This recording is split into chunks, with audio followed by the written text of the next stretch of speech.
Today I'm giving y'all my week 9 predictions. We have a lot of close, tough games to predict, and we also have some really good matchups as well. Thursday night football, we have the Titans going up against the Steelers. Will Levis looked amazing in his very first game, and can he do that back-to-back? I'm not 100% sure, because I do think TJ Watt and that defense will get to him a little bit more. I'm going to take the team that I think has more experience here, so I'm going to take the Pittsburgh Steelers. The Miami Dolphins versus the Kansas City Chiefs. I don't know who to pick here, because the Chiefs just had an awful game against the Broncos. Then the Dolphins are looking good, but every time they play one of these high-ranking teams, they lose. And now will it be against the Chiefs as well? I think it will be. Sunday night football, the Bills versus the Bengals. Are the Bengals officially back? I kind of think so. And then on the other hand, we have the Buffalo Bills, which we're kind of questioning if that Super Bowl window is kind of closing. Kind of letting me down on multiple occasions to teams they shouldn't be losing to. So I'm going to go ahead and pick the Bengals here. I think the Jets could make this a close, tough game with their defense versus Justin Herbert. But I just don't think Zach Wilson can put many points up, and I don't think the Jets defense can stop the Chargers offense time after time after time again if they've been on the field for a long time. So go ahead and give me the Chargers here, but I could definitely see the Jets winning this. If their offense usually struggles unless they watch the Commanders play the Eagles, then they somehow go off. I don't understand that. I'm going to go with the Commanders here, but that's a very, very tough one. Cardinals at Browns. I don't know if Deshaun Watson is 100% playing, but the Cardinals don't even have Dobbs anymore, and I don't think Kyler Murray is ready to start, so I'm going to go ahead and go with the Browns even with PJ Walker playing. The Seahawks at the Ravens. I don't really know what I think about the Seattle Seahawks though, because at times their offense does lack, but at sometimes they look really good. I think Lamar Jackson, the Baltimore Ravens whole team, has just been more consistent over the time, so I'm going to go with the Ravens here. Previously, I would have picked the Texans beating the Buccaneers, but after last week, they didn't look great. I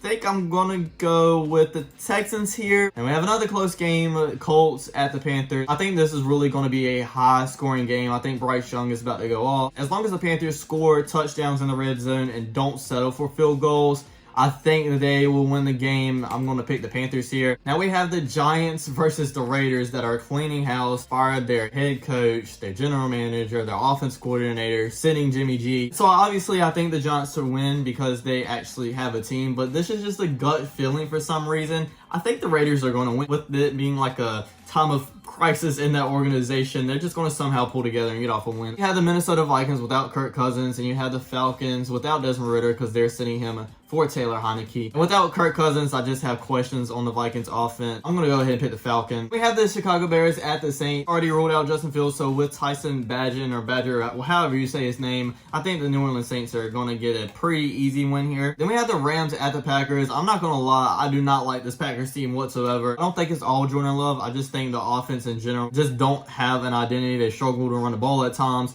also to pass the ball as well. Probably going to pick the LA Rams here because I really trust in Matthew Stafford, even though they got blown out by the Cowboys. The Cowboys are a really good team. So we have the Dallas Cowboys versus the Eagles. One of the biggest rivalries today. I don't know how this isn't on prime time, to be honest. I think the Philadelphia Eagles are honestly the better team by a long shot, and honestly probably the best team in the NFL by a long shot. That's my week 9 predictions, everybody. Make sure to leave your predictions in the comments down below. Thanks for watching. Don't forget to like, comment, subscribe. I'll check you guys out next time. Peace.